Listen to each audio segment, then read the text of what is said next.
Hello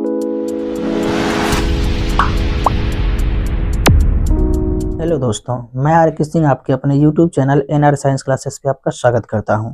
साथियों, आज हम लोग इस वीडियो में क्लास 12th के 2025 में एग्जाम देने वाले छात्रों के लिए BACB द्वारा इंटरनेट जारी मॉडल पेपर के सब्जेक्टिव क्वेश्चन के आंसर को देखेंगे।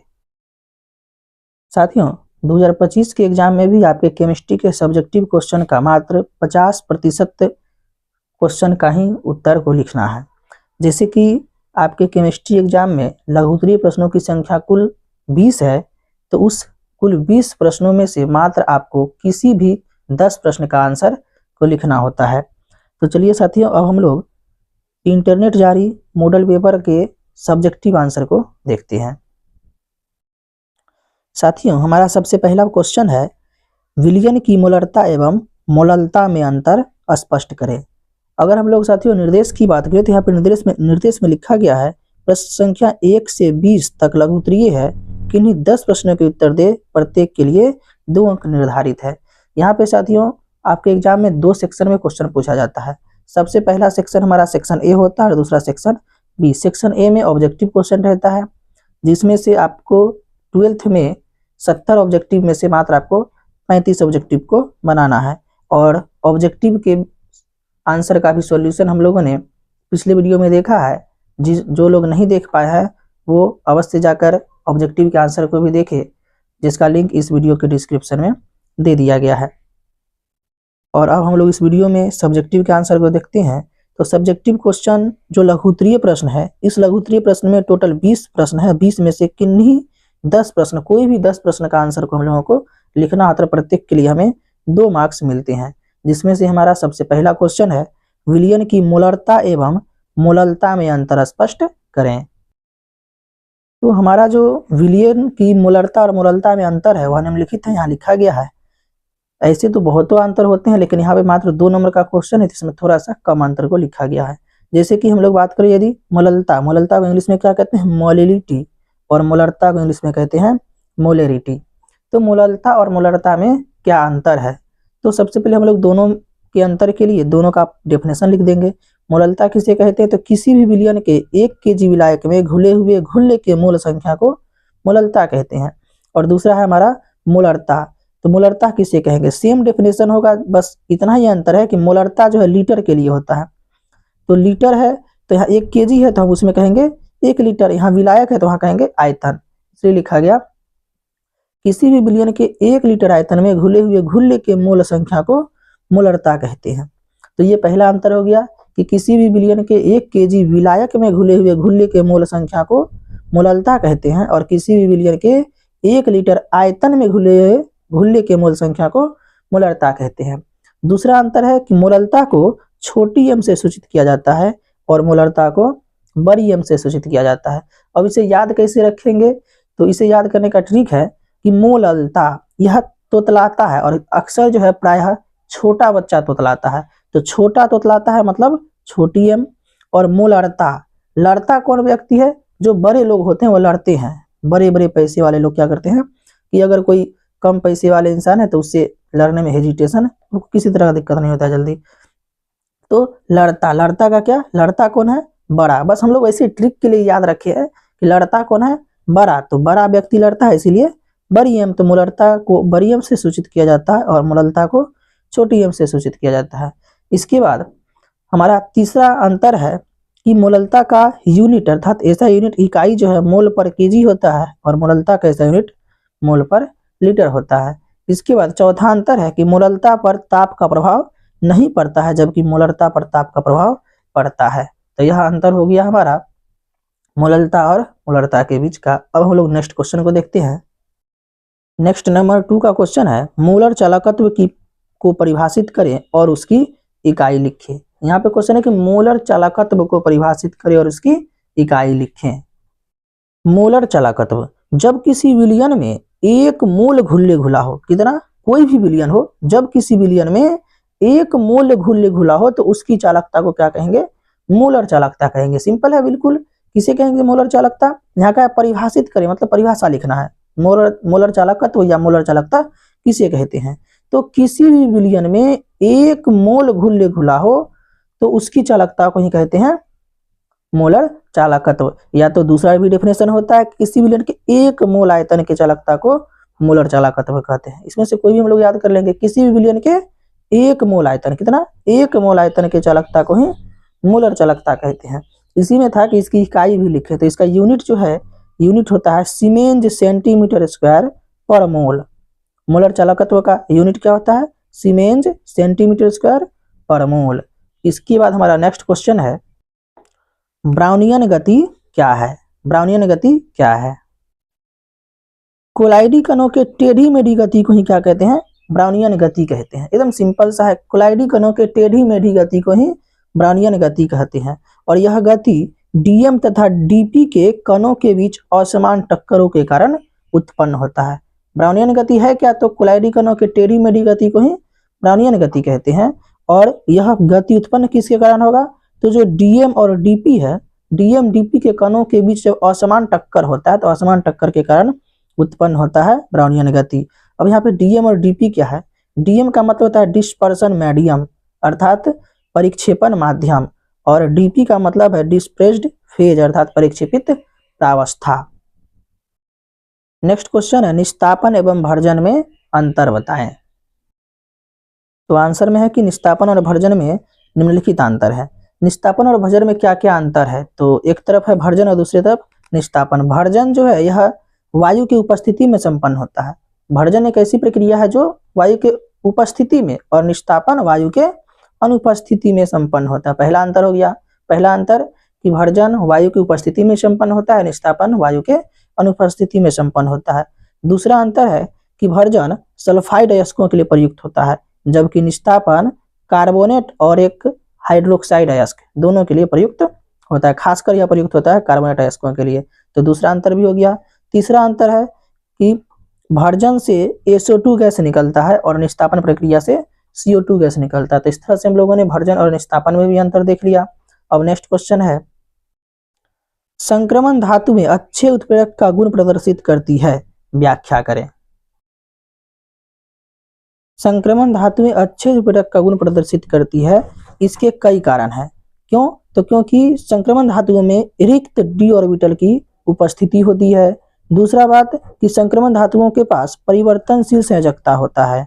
तीसरा कि संक्रमण धातुएं जटिल यौगिक बनाने की प्रवृत्ति रखती है। यह 3 कारण है जिसके कारण संक्रमण धातु अच्छे उत्प्रेरक का गुण प्रदर्शित करता है। क्या क्या गुण, इसका 3 कारण है। सबसे पहला कि संक्रमण धातुओं में d ऑर्बिटल उपस्थित होती है। दूसरा कि संक्रमण धातुएं परिवर्तनशील संयोजकता चेंजेबल वैलेंसी रखती है। और तीसरा कि संक्रमण धातुएं जटिल यौगिक बनाने की प्रवृत्ति रखती है। इसी 3 कारण से संक्रमण धातु अच्छे उत्प्रेरक का गुण प्रदर्शित करती है। नेक्स्ट क्वेश्चन है, निम्नलिखित जटिल यौगिकों का IUPAC नाम लिखें। ए और बी ये दोनों है हमारा, इस दोनों को क्या करना है, IUPAC नाम लिखना है। साथियों, IUPAC नाम लिखते समय सबसे पहले जो केंद्रीय धातु परमाणु है उसका ऑक्सीडेशन नंबर निकालना होता है। तो हम लोग इसका पहले ऑक्सीडेशन नंबर निकाल के देखते हैं। H2O का होता है 0, तो 0 × 6 क्या हो जाएगा, 0 हो जाएगा। प्लस क्लोरीन 3 है तो 3 इसका वैलेंसी होता है -1, तो -1 दे दिए। और बराबर इधर कुछ नहीं है, यहाँ पे कोई पावर नहीं है, तो हो गया 0। और क्रोमियम का निकालना है, जिसका निकालना है उसके लिए लिखते हैं x। तो x + 0 + -, 3 × 1 3 बराबर 0। इधर माइनस में इधर आके हो जाएगा हमारा प्लस में। तो ऑक्सीडेशन नंबर कितना निकल गया, इसका 3 निकल गया। तो अब सबसे पहले क्या करना है, IUPAC नेम लिखते समय सबसे पहले लिगेंड को लिखना है, केंद्रीय धातु परमाणु को छोड़कर जो बचा हुआ है उसको। तो यहाँ पे 6 है तो लिख दिए 6 को पढ़ते हैं हेक्सा। H2O को लिखते हैं एक्वा, तो हेक्सा एक्वा। और Cr को पढ़ते हैं क्रोमियम, तो क्रोमियम। और उसके बाद क्या हो गया, इसका ऑक्सीडेशन नंबर लिखना पड़ता है केंद्रीय धातु परमाणु के साथ। तो क्रोमियम का Cr को लिख दिए क्रोमियम, और इसका ऑक्सीडेशन नंबर आया है 3, तो यहाँ लिख दिए रोमन में 3। और उसके बाद Cl का हो जाएगा क्लोराइड। तो इस तरह से नाम क्या बन गया, hexa aqua chromium 3 chloride. Next है हम लोगों का KAgCN हॉल 2, इसका IUPAC नेम। तो इसमें भी हम लोग सबसे पहले इसका ऑक्सीडेशन नंबर निकालेंगे। तो ऑक्सीडेशन नंबर जैसे निकालने जाते हैं, एज केंद्रीय धातु परमाणु है तो इसका तो पोटेशियम का है 1 है, तो 1 पोटेशियम का वैलेंसी होता है 1। तो यहाँ लिख देंगे 1 प्लस Ag का निकालना है तो इसके बदले रख दिए x प्लस Cn का होता है -1, तो -1 इंटू 2 क्या हो जाएगा 2, -1 इंटू 2 -2, तो प्लस इंटू माइनस माइनस हो जाएगा, इधर बराबर में क्या है 0, x प्लस माइनस 2 बराबर 0। 1 में से 2 गया तो कितना बचेगा 1, -1 उधर जाके हो जाएगा हमारा प्लस, तो इसके लिए x का मान कितना आ जाएगा +1 हो जाएगा, यानी इसका ऑक्सीडेशन आया +1।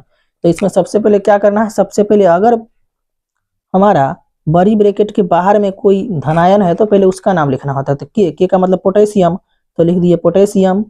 इसके बाद केंद्रीय धातु परमाणु को छोड़कर लिगेंड को लिखना है, 2 है तो 2 के लिए डाई आता है तो डाई। Cn को पढ़ते हैं साइनाइड, साइनाइड से बनेगा यहाँ पे साइनाइडो, तो क्या हो जाएगा डाई साइनाइडो। और उसके बाद Ag को क्या लिखेंगे यहाँ अर्जेंटेट, अर्जेंटेट और इसका ऑक्सीडेशन है 1, तो हो जाएगा डाई साइनाइडो अर्जेंटेट 1। साथियों यह IUPAC नेम जो है इसके लिए क्लास 12 के केमिस्ट्री में एक चैप्टर कोऑर्डिनेशन कंपाउंड करके एक नाम है, उस चैप्टर को जो हम लोग ध्यान से पढ़ते हैं तब यह IUPAC नेम लिखना सीख जाते हैं, वहां पे इसके बारे में पूरे डिटेल से समझाया गया है। नेक्स्ट क्वेश्चन है ग्रेफाइट विद्युत का सुचालक होता है जबकि हीरा नहीं, व्याख्या करें। क्वेश्चन क्या है साथियों कि ग्रेफाइट विद्युत का सुचालक होता है जबकि हीरा नहीं, व्याख्या करें, मतलब क्यों ऐसा है, ऐसा क्यों है कि ग्रेफाइट विद्युत का सुचालक होता है जबकि हीरा नहीं। तो ग्रेफाइट विद्युत का सुचालक होता है जबकि हीरा नहीं, क्योंकि ग्रेफाइट में फ्री इलेक्ट्रॉन होते हैं जबकि हीरा में फ्री इलेक्ट्रॉन नहीं होते हैं, इसी कारण से क्या होता है ग्रेफाइट विद्युत का सुचालक जबकि हीरा नहीं। रीजन क्या है, रीजन ये है कि ग्रेफाइट के पास फ्री इलेक्ट्रॉन होते हैं जबकि हीरा के पास फ्री इलेक्ट्रॉन नहीं होता, इसी वजह से ग्रेफाइट विद्युत का सुचालक और हीरा विद्युत का कुचालक होता है। नेक्स्ट क्वेश्चन है पिंड केंद्रित घनाकार इकाई सेल क्या है, पिंड केंद्रित घनाकार इकाई सेल क्या है। साथियों पिंड केंद्रित घनाकार इकाई सेल, इसी को इंग्लिश में कहते हैं body centered cubic unit cell, अर्थात BCCUC।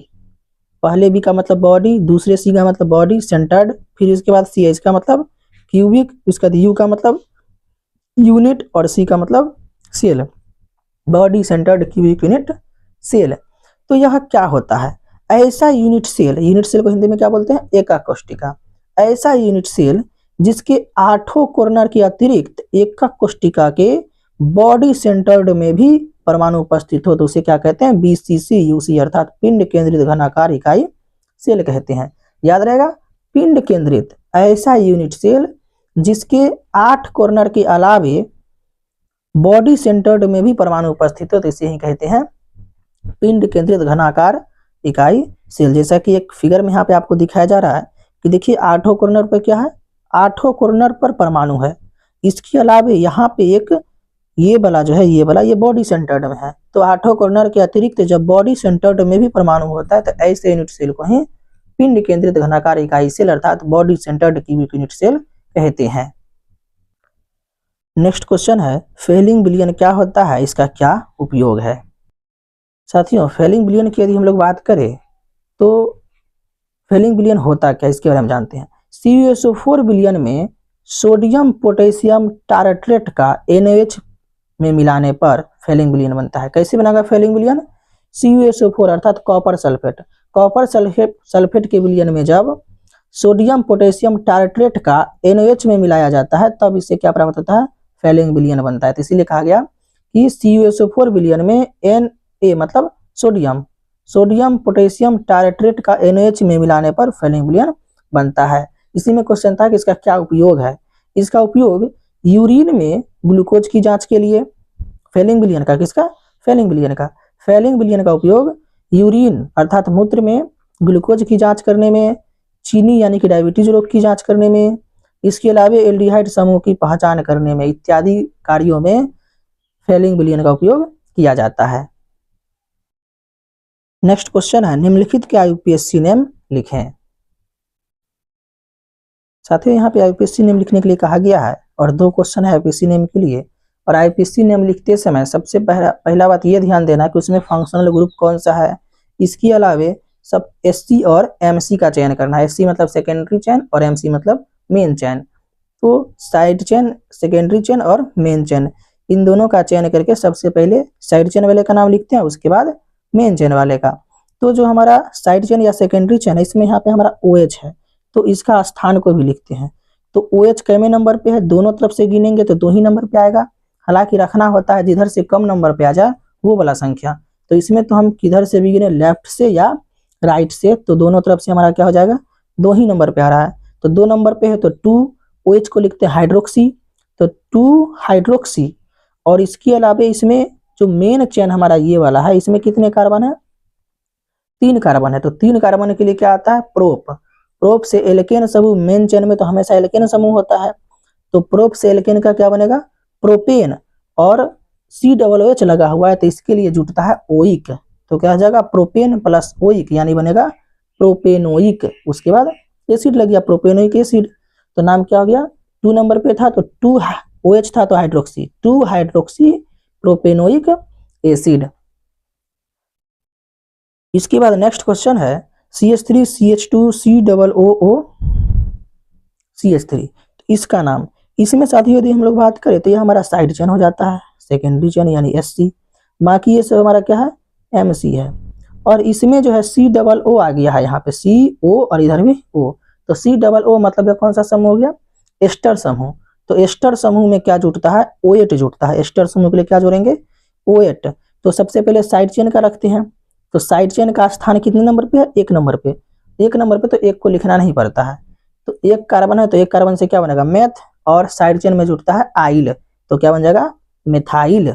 मिथाइल बन गया। इसके बाद मेन चेन, मेन चेन में कितने कार्बन है, 1 2 3, तो 3 कार्बन को क्या पढ़ते हैं, प्रोप। और एल्केन से क्या बनेगा, प्रोपेन। और उसके बाद जुट जाएगा OH। OH क्यों जुटेगा, OH इसलिए जुट गया क्योंकि यह हमारा एस्टर समूह का है। तो प्रोपेन प्लस OH क्या बन जाएगा, प्रोपेनोएट। तो इसलिए पूरा नाम हो गया मेथाइल प्रोपेनोएट। साथियों इस तरह से हम लोगों ने इस वीडियो में केमिस्ट्री के लघुत्तरीय प्रश्न के प्रश्न संख्या 1 से लेकर 10 तक के प्रश्न के आंसर को देखा, और अब अगले वीडियो में बचे हुए प्रश्न के आंसर को देखेंगे। साथियों वीडियो पसंद आए तो वीडियो पर लाइक, शेयर और कमेंट करें।